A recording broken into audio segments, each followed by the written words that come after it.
Ici, l'on analyse la translation des foyers de départ des migrants internationaux sénégalais au cours des différentes phases de l'intégration du Sénégal dans le système monde. L'analyse montre comment les communautés territorialisées de la vallée du fleuve, du bassin rachidier, des villes du littoral ont répondu par la migration aux multiples et changeantes sollicitations de la mondialisation à partir des instruments culturels dont elles disposent.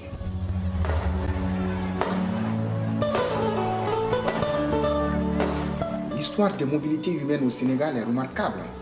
par le déplacement géographique du centre de gravité des mouvements des populations à différentes échelles de la vallée du fleuve Sénégal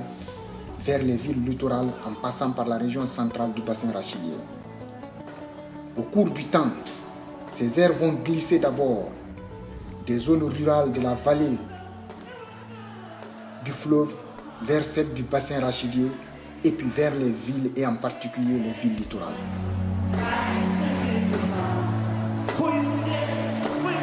Dans ce mouvement, les Mourides ont su encore mobiliser leur patrimoine culturel pour inscrire à la faveur de la crise économique mondiale de 1973 par-delà leur migration, leur mouvement dans une tension transnationale entre Touba et les grandes villes africaines, européennes et à présent américaines et asiatiques. Est-ce que le Sénégal est là ce soir? On pourrait alors dire en parallèle que les lois de la mobilité ne sont pas celles de la seule économie,